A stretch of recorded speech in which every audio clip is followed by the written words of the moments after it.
This is Big Ideas from the ABC. My first question to you is, strangely enough, about poetry, because what I so admire about your prose in all your books is that it has the precision and mystery and intimacy of poetry combined with the epic reach of the novel. And I wondered if you could say something about your own relationship to poetry. Well, thank you so much for bringing that up, because I've always looked at poetry as my model. I can never write poetry. I've never been able to write a verse, but I look at it as a model. And actually, before I start my day's work of writing, I love to start off by reading a little bit of poetry. I always have a book of poetry on my desk at my side, and may not have anything to do with my writing that day. But, it strikes the right note for me.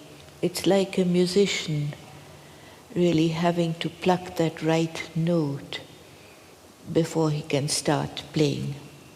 Then I don't think of it as writing poetic prose after that, but it reminds me of the need for that precision, that selection of language, which even a novelist has to have. There is that phrase, she doesn't suffer fools gladly. And I always think about Anita, she doesn't suffer words gladly.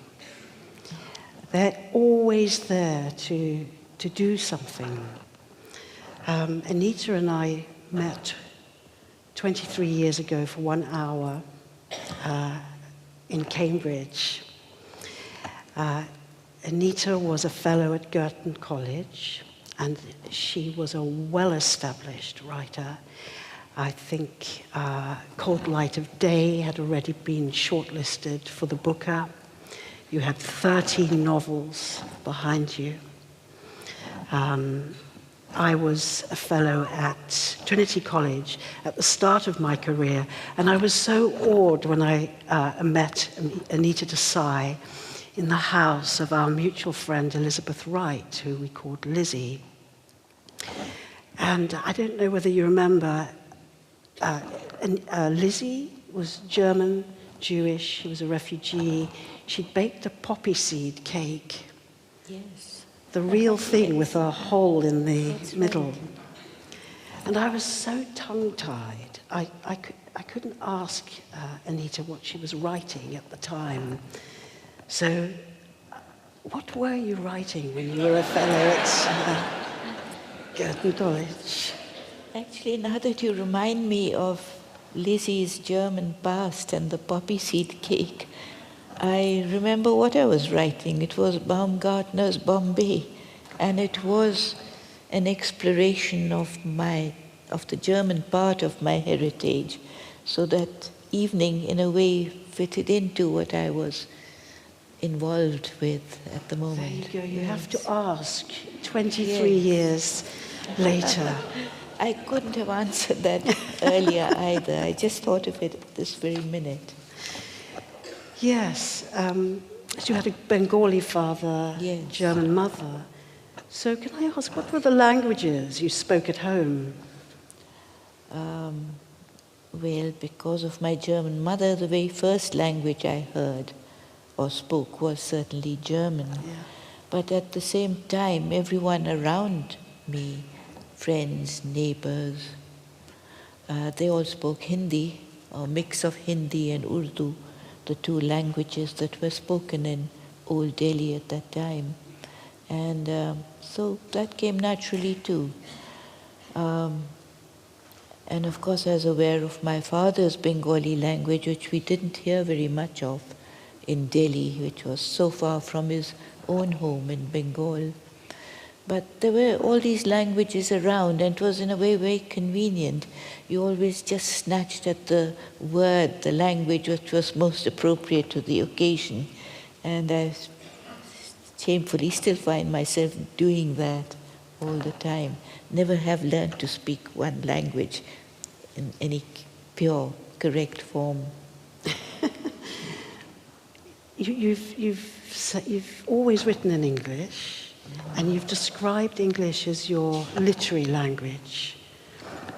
Can you explain what the difference between a literary language and any other kind of language? I simply mean it's the first language that I was taught to read and write. I was taught the ABC before any other alphabet, and the first books that came into my hand were written in English. And somehow that's always been so. That's the first language I choose to read and write. Although I'm so grateful for learning that English, because it's brought the literature of the world to me. I can read Russian literature, French literature, Polish literature through translation.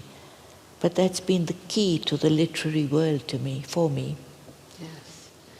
And running through all your books is always something to do with an individual's emotional attachment to language, to the language they speak. And it's very much here, isn't it, in The Artist of Disappearance?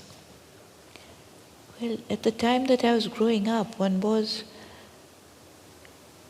certainly it was very much debated, it was very much in the air. Not as a child, I wasn't conscious of selecting languages and choosing languages from elsewhere. They just came to me naturally, they were in the air. But growing up, starting to write myself, becoming a writer, I was made very conscious of the fact that I was not writing in my native language. Yeah. That's because this was shortly after independence, and people were constantly asking the few writers who wrote in English at the time, why have you not switched? Why do you still write in this colonial language? The empire's over, it's done with, it's finished. Now is the time to start writing in your native language. So then I had to think, why am I doing it? And it had a way of making one very self-conscious and filling one with self-doubt also, wondering about the relevancy of what you were writing and how you were writing it. It's strange because at that time everyone prophesied that this language would disappear, that mine was the last generation that would write in English. Well, it's certainly not so at all. After the 1980s, I think, there was a big breakthrough of Indian literature in English when the rest of the world first became aware of writers like Salman Rushdie and Vikram Seth, and they were, international celebrities, and their books were translated and read everywhere. And suddenly they made it, this suddenly gave writers a confidence of just use the language you're happy to use. Write with what you are comfortable in. Feel freedom within. Yes. You really did lead the way there. And one of the things that you taught me, much more than a writer I admire, like Virginia Woolf, could teach me, was especially when I read Cold Light of Day and Fasting Feasting, was something to do with the family, the way Anita wrote up the family. That cliche of the family being a feminized subject. I think you put a stop to that. And underneath the subversively calm and delicate surfaces of your fiction, there was a great deal of turbulence in the family. You taught me that all of life all conflicts in life can be found there. But you've also written, very interestingly, about having to move away from the role of women in the family who had to sort of cancel their own desires and serve the desires of others. For very interesting reasons, you wanted to move away from that. I wondered if you could talk about it. Yes, it was a very deliberate decision, really. I found that while I was writing about family life, as long as I continued to do that, I was being relegated to a particular area of life. It was confined, it was restricted, it seemed not to address the larger questions of the world around me. And I thought, well, I've got to try and do something quite different. And I did it in a book called In Custody, by choosing to write about a very male world. In fact, the first draft of that book had only male characters. And I was writing about an Urdu poet and all his admirers. And that was a world that women would not enter into. They would be around, but they would be behind the stage, really. They would be allowed to come in a front stage and start talking in their own voices. And I wrote the first draft in just these male voices through male experiences. And then I thought, well, this isn't natural either. Of course they have to be women. Even if you don't see them, they've got to be there behind the door.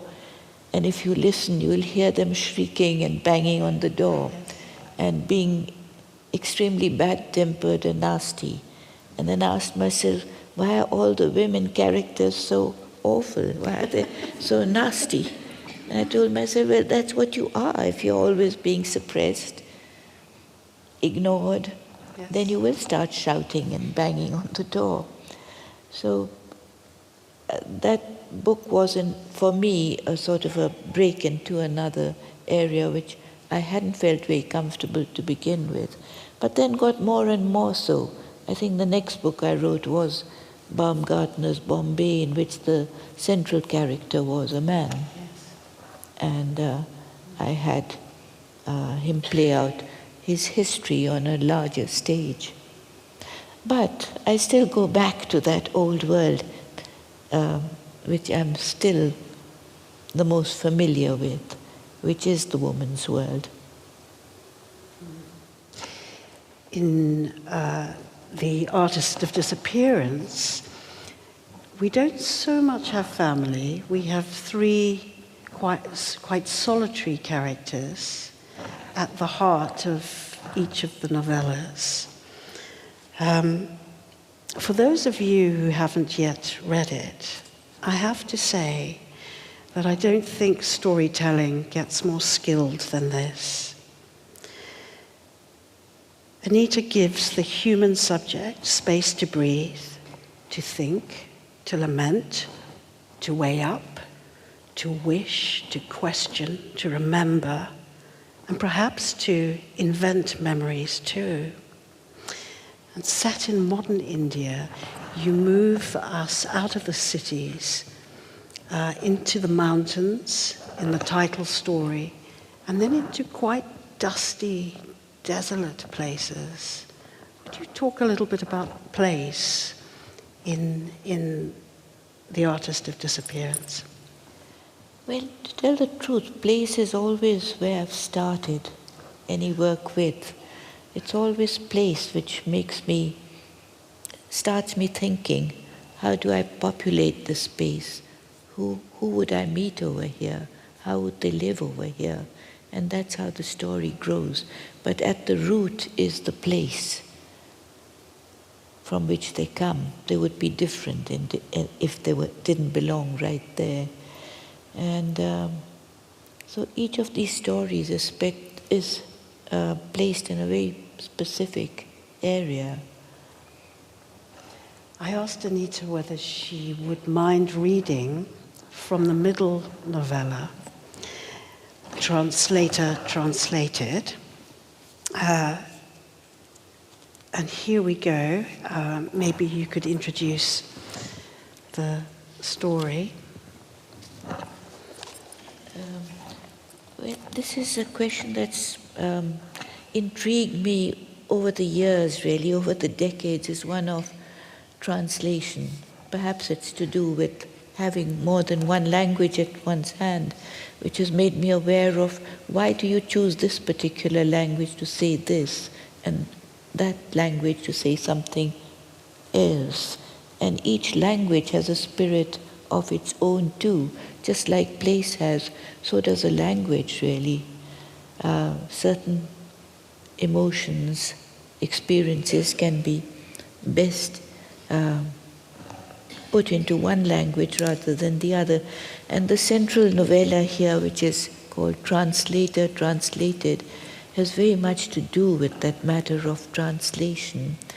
But how does it start off? It starts off with a rather sad, disappointed lecturer in a women's college in Delhi, and the meeting that makes her think of translating a little-known language into a well-known language, and perhaps through that transforming herself from being a character, a person no one has noticed, and perhaps transforming her into a completely different kind of person. It starts with her first meeting, which brings this about. Prema's astonishment at being recognized made her tongue-tied. As a schoolgirl, she had never gone up and spoken to Tara. There had been no occasion to do so. Only once was a connection made, when she threw a ball right across the court with an unaccustomed, even anguished force, and Tara, leaping to catch it, twirled so that her short pleated skirt whipped about her hips and effortlessly, balletically lifted the ball into the net to eruptions of cheers. Now Prema could find nothing to say. If only there were again a ball to fling and to catch so gloriously. Finally, "It's been a long time," she stammered, and wished she had dressed better and brought her new handbag with her instead of the cloth satchel into which she stuffed books, papers, everything, just the way only the most despised and unfashionable teachers did. "Not when one is back here, it's changed so little," Tara said easily. "Miss Dutt is gone, of course. I wish I'd come sooner and seen her again." Miss Dutt, the dragon? She wished she had seen her again? Prema blinked. It just showed what different worlds they occupied. To Prema, Miss Dutt had never been anything but a scourge and a terror. She could still remember the withering stare she cast at Prema's battered shoes, unshined, slovenly and uncouth. "One is too busy," she said finally, awkwardly. "Where is the time?" She should not have said that. It made Tara ask, "What have you been doing all these years?" Which of course uncovered the hollowness of Prema's words.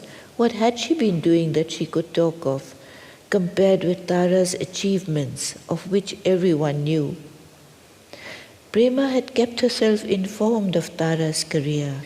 How could one not, when it had been so much mentioned in the media?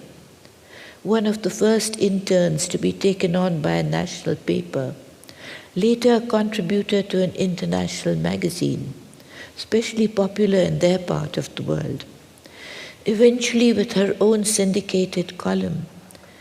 It had been a bit surprising when she gave up her career in journalism and took up publishing instead. In those days, not so glamorous as it seemed to have become now. She had founded the first feminist press in the country and made it unexpectedly the first, could I have water? And made it unexpectedly, thank you, an outstanding success. At least once a week, a photograph of her attending a conference or speaking at a seminar appeared. And how could Tara possibly have kept herself informed of Prema's progress or stasis? Naturally, there was no mention of that to be found anywhere. But now there was a flurry of activity up on the stage. They're at a school function. Behind the row of potted palms, while the microphone was shifted and adjusted, figures came and disappeared, the next item on the program was revealed to be not quite ready. And Tara seemed willing to carry on this pointless conversation that Prema wished she had not begun. Then a providential act took place. A small grubby paper bag slid out of the overstuffed, ungainly satchel that Prema was trying to keep from falling off her lap. And as Prema tried to stuff it back before any further objects followed it out, Tara, idly continuing the conversation since nothing else seemed to be happening, asked, "What is that you're reading?" Prema had to hold it out for her observation so as not to seem unduly secretive, confident that Tara could not read the script in which it was printed. So distant was it from life here in the capital. But as she did so, the thought flitted across her mind like an unforeseen fly that Tara may be genuinely interested, since she was a publisher and in a very specialized field. Prema realized that there was, after all, something about which they might converse. "It is an Uriya," she said, handing over the soiled copy and regretting how badly she'd used it, dog-earing the pages, scribbling in the margins, even putting down cups of tea on the cover so that the lurid illustration of a forest fire, a burning hut, and a fleeing woman was marked with brown rims. "It's very good," she hastened to assure Tara, in spite of its appearance to the contrary. "Very moving. Who is it by? And do you read Uriya?" Prema fussily adjusted the spectacles on the bridge of her nose, in an embarrassment grotesquely enlarged by the lenses. "It was my childhood language, and it's written by a woman who comes from the same area where my mother lived. She's very much respected there, even if no one knows about her here." Tara continued to hold the book and turn its pages as if they could impart something to her. On stage, a row of schoolgirls in the school uniform of pleated skirts, white blouses, knitted ties, limp socks, and once white gym shoes had lined up to sing. But the book seemed to interest her more, even if she couldn't read one letter in that script. When the song on stage ended, rising in a crescendo that couldn't possibly be maintained and was not, she handed the book back to Prema, saying, "I wish I could read it. I'm thinking of starting a new division of my publishing house. We are publishing texts in English, you see, but I want to branch into translations now and publish writers well known in their own regions but unknown outside, which is such a shame. What do you think?" Inarticulate Prema could not at first reply, but her spectacles glittered with the enthusiasm of her unspoken response, until just before the principal's speech began to be broadcast, the loudspeaker causing it to echo at fluctuating volume, she managed to say fervently, "That's a wonderful idea. That is what we need." Thank you. Artist.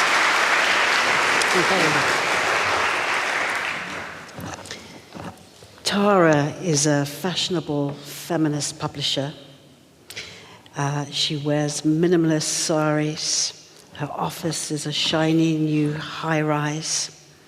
And she wears big sunglasses. And there's Prema, who can't believe her luck at this encounter. She's modest and she's self-effacing. And some of the ways in which Anita deals with character really makes me laugh, because you're so witty. Anyone who really thinks about life and observes human beings acutely, as you do, I think would be witty. But the thing is that Tara, Anita, you're suggesting that she never actually asks Prima why she's interested in the language she's translating. That's important to you, that lack of the question. It's important because it shows how much of her interior life, which is her real life, she has to keep suppressed. She's never been able to project it, to talk to anyone of it. It's something that's been suppressed inside her. And I think many of the characters I write about are those who have whole worlds suppressed inside them, which they have no means of expressing. Yes. And then you have a little prod at Simone de Beauvoir, which made me laugh. Prima is a bad-tempered teacher. Her students don't like her very much, although she perks up when she gets her commission to make this translation, and all her students think that maybe she's in love. But when she wants to write her PhD on the work of Suwarna Devi, this little-known writer out of her region, you have the students say to her, no, you're not going to get on in life. You need to learn French or Chinese.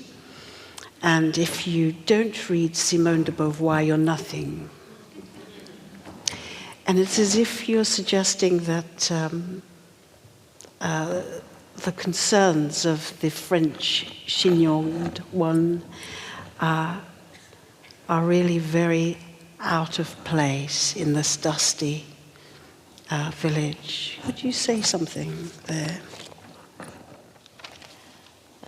It has to do with place again, yes. A book by Simone de Beauvoir, which the women she meets in this little poor cottage in a dusty little town, brings in a completely different element. It's never occurred to Prema before to link herself with such a writer.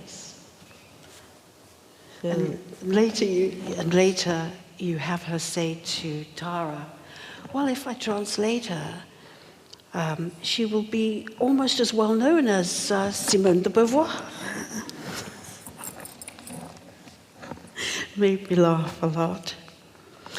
If we move on to the title novella, The Artist of Disappearance, again we have the central character, Ravi, out of the family. He's an adopted son. He's ill-treated by his family. And when he winds up living in the burnt-out family house, he starts to make something that he wants to keep secret. I wondered what was your inspiration for that garden he makes in the mountains?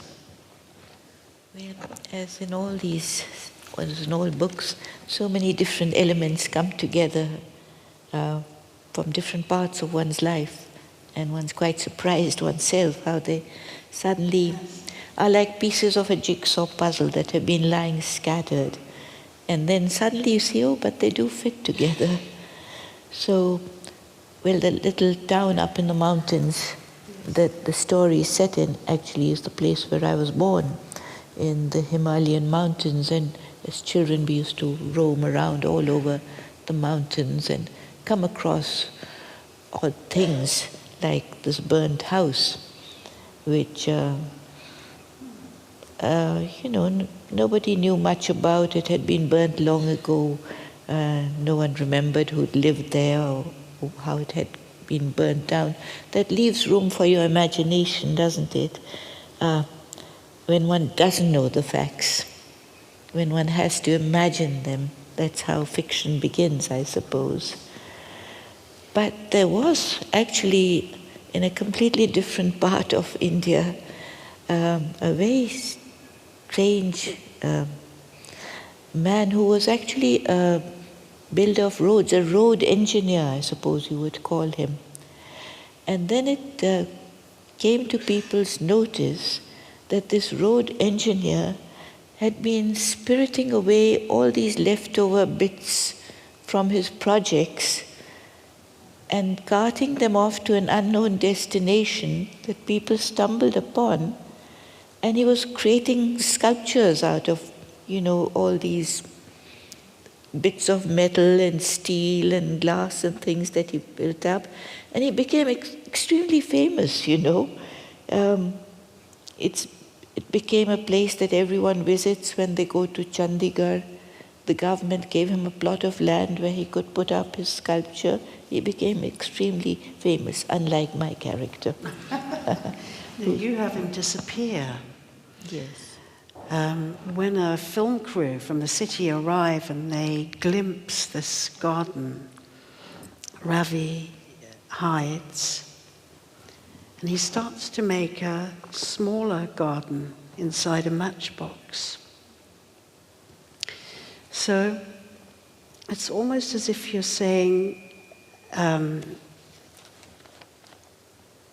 isn't enough space for privacy, for introspection, for self-expression that doesn't suddenly become that's different from the kind of celebrity 24 wired world of tweeting and Facebook and all the rest of it. But they're all doing something with their hands, your characters. I mean, Ravi, I often think that all that connectivity that we all do on our phones and all the rest of it, it's just something to do with our hands. It's nice to have something to do. And Ravi makes a garden, and Prima tries to express something through her translation and becomes unstuck because she starts to rewrite the writer's book. So what a horror to think about, as someone who has been translated all over the world. But I wanted to ask you about your Borges quote at the start. One thing does not exist, oblivion. Could you talk about what that meant to you in its connecting conversation with the book? I meant not everything in one's life comes together. Not everything becomes known. Not only not to others, but even to yourself. There's so much that is kept unsaid and secret. And the character Ravi is the one who's lived his entire life by keeping everything very secret, very private. But that doesn't mean that he's oblivious of it. Everything has been retained inside him. Yes. As memories are, whether we are aware of them or not. But they exist. And to him, in the end, it isn't so important whether he is able to continue with his garden or whether he has to reduce it all to a matchbox in his pocket. And actually, more than this line from Borges, which actually I love, this poem, I think it's called Everlasting. is a story that is told, I forget by whom, maybe by Solzhenitsyn, I'm not sure, about a musician who is put in a concentration camp, and life is, of course, hopeless. But what he does, he picks up sticks in that compound and he constructs a sort of a piano with them. Of course, he can't play on those sticks. No sound ever appears. No sound is produced by that wooden box that he has made. But he plays on it and he hears that music, that inner music. Yes. And then at the start of the title story, Ravi's adopted family,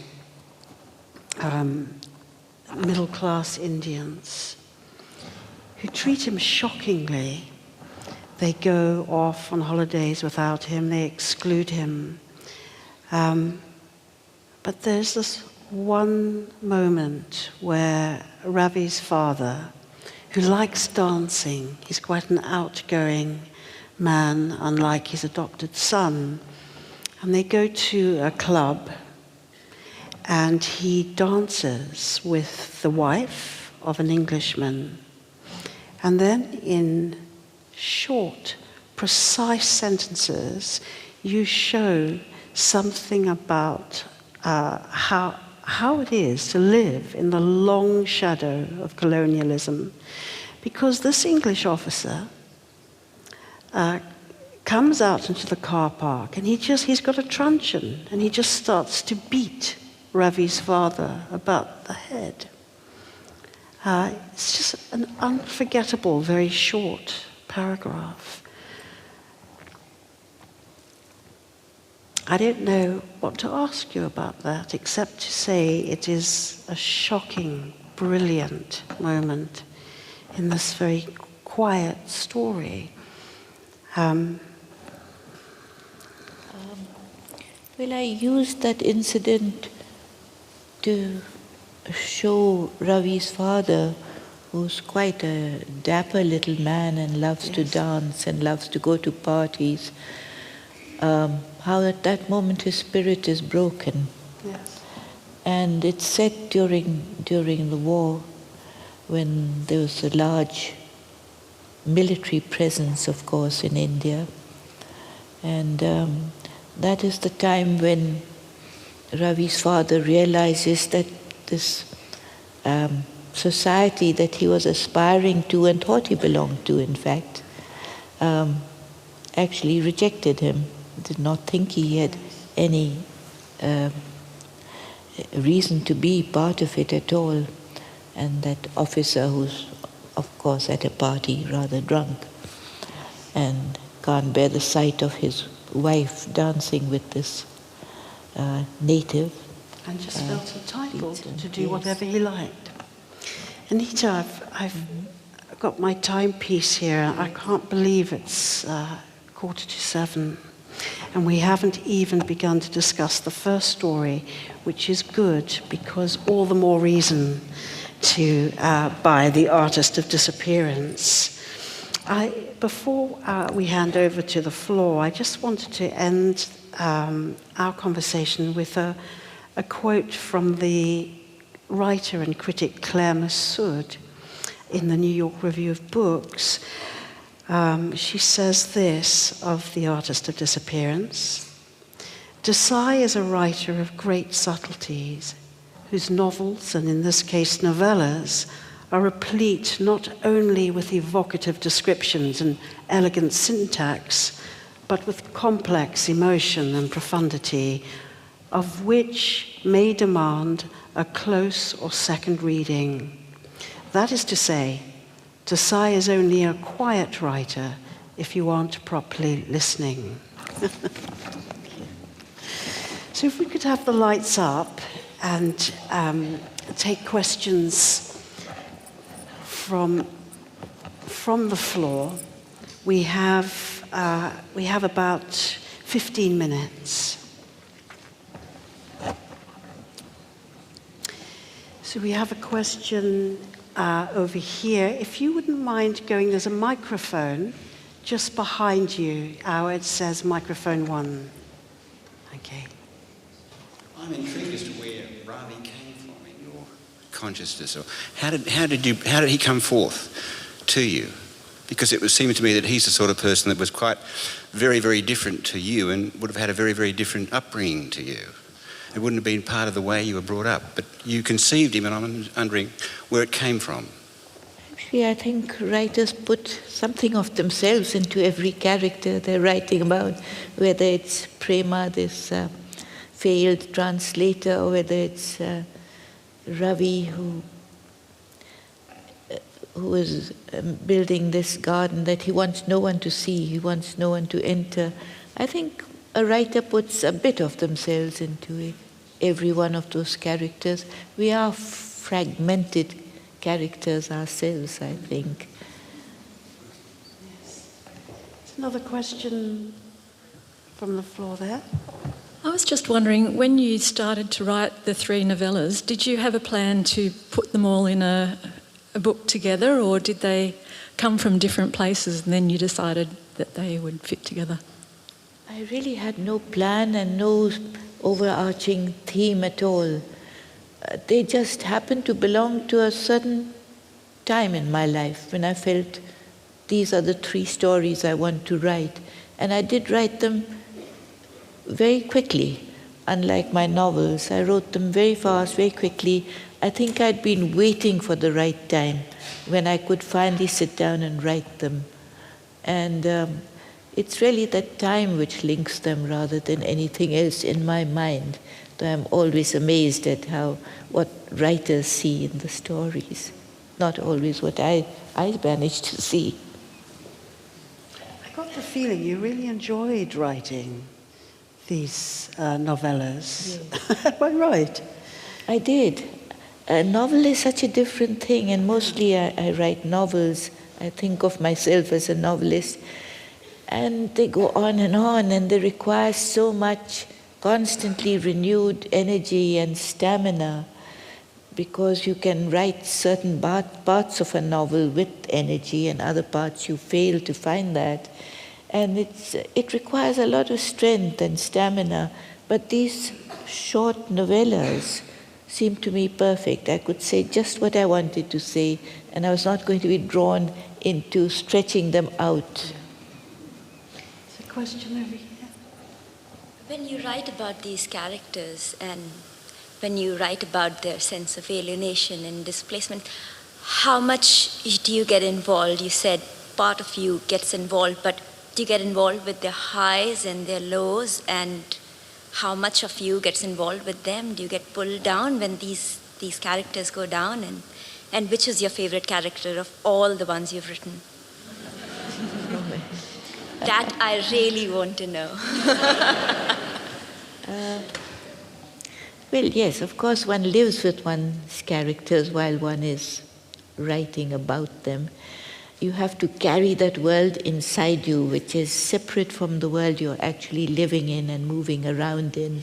But inside you have to keep this inner world and keep it alive by constant attention, certainly. That's one part of your question, yes. And the other... Could you speak right into the microphone? And of all the characters you've created, which is your favorite one? I've really never given that any thought. The closest. I don't think I have favorites. It's very strange, but they live for a while and then they disappear. Not yet, maybe. I haven't held on to anyone as my favorite. Thank you. Yeah. Question over here. At the top here. Oh, hello. I really enjoyed your short story about the translation of the novel by Prema. Do you believe that a translation can ever truly be a representative of a person's work if it's translated from one language into another? Well, I'll tell you where the story came from. I had, years and years ago, written a short story I called The Accompanist, which was actually about a musician who plays the accompaniment for a great maestro, for a soloist, and spends his entire life in the background playing these perfect accompaniments that no one notices at all because everyone's paying attention to the maestro they've come to hear. And I wrote a very brief story, and that was the end of it, I thought, but I felt this character continued to intrigue me. I was absorbed by his problems, and when I wrote Translator, Translated, I realized I'd reverted to that character, the accompanist. And to begin with, Prema is a person who's willing to be the accompanist in the background.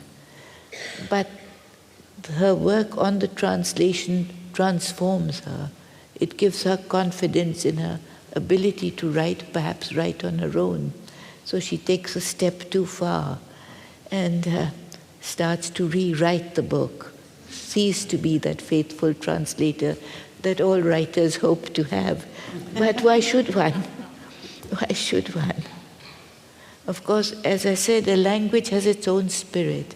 And just by changing from one language to another is bound to bring about a transformation.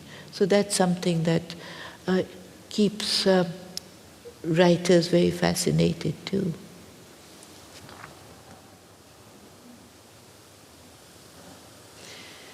Question here.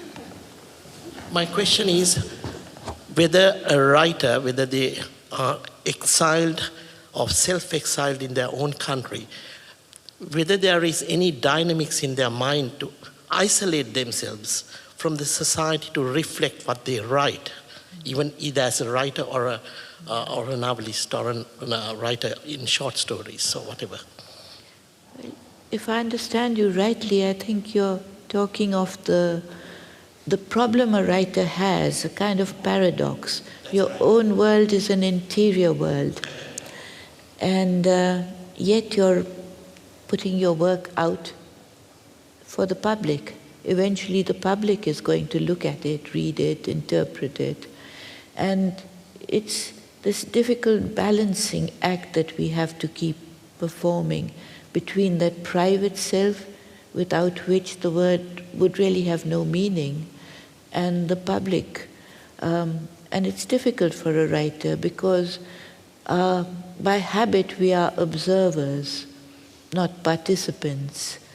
By habit we step aside and we watch without taking part. But our subject, our material is the world, and we do have to step into it. We can't participate in it, but we do have to step into it, otherwise we'd not have the material to work on. So it's a constant problem for a writer. Quite right the way I hear. Okay, thank you very much. Thank you. I think Allen Ginsberg was very good on that question. He said about poetry isn't an expression of the party line. It's that time of night when you lie in bed and you think what you really think, the thoughts you really think, and make the private public. That's what poetry is, and I think that's what fiction is too. And to do it without distortion, without dishonesty, that is what one aims for, that is what one hopes to achieve. This is what you have achieved. We've got one more question. Yes. Firstly, Anita, thank you so much for sharing your thoughts and your experiences, which enriches our appreciation of your work. I was curious when you were talking about the suppression that many of your characters have with dislocation, how your relationship with the German language, which you mentioned was your first language in a way, it isn't your literary language. How do you think, feel, or relate to that as a language of writing very strongly? Yes. Well, I'd been writing for quite a long time before I came to write Baumgartner's Bombay. And I was writing in English and trying to convey this rhythms and sounds of the different languages I heard around me, Urdu especially in custody. And all the time I thought there's a part of my tongue that I'm leaving unused. I would so much like to use it. There are certain things I can only express in German, and I can't because I'm writing in English. So eventually I had to find a way to release this, what I was suppressing. And German in India sounded a great eccentricity. I didn't see how anyone could get by in India with knowing only German. So I had to find a way, and I did it by inventing this character called Baumgartner, who's a German Jewish refugee who comes to India and never returns to Germany, stays on in India. And through him I was able to bring in the kind of German sounds and rhythms and idiom that my mother would often use when speaking English in India. So I wrote it with a great sense of release. Thank you for your question. I'd just like to ask two questions. Was there any particular writer who inspired you at the beginning of your literary life and who you have sustained an interest in? And the other question is, I recently read The White Tiger, which creates quite a few impressions of India. I'd like a couple of comments on how you see that book, or whether you have actually read it yourself, and whether it is modern India, The White Tiger. Well, the very first book I remember that shook me to my core, and I thought, if words can do this, then this is what I would like to aspire to and try, was Wuthering Heights at a very young age, certainly. But it is not a book I returned to. I daren't read it again. I daren't read it and find out, would I have the same experience now? I don't think I would. That belonged to a certain time in my life. And after that, I've acquired so many other models and writers I've looked up to and admired at different stages of my life. Adiga, as you say, belongs to a very different generation and a very different approach to writing. If I'm not mistaken, he is a journalist by profession, that he had worked as a journalist, I think, before he wrote and became known as a novelist with his first novel, The White Tiger. And I think that tells. It's not a work of imagination. It's a journalistic work. He's giving you a picture of the India he sees and that exists today. I think the imagination's a good note to end on. I'm afraid we've run out of time. I firmly believe we should always end with the writer's own words. So I'm just going to quote two lines from The Artist of Disappearance. This is from Translator. We are all in this together, this world of loss and defeat. All of us, every one of us, has had a moment when the window opened, when we caught a glimpse of the open, sunlit world. And it continues, but I'm going to leave that for you to find out. Anita will be signing books in the foyer, and our great thanks to Anita Desai tonight.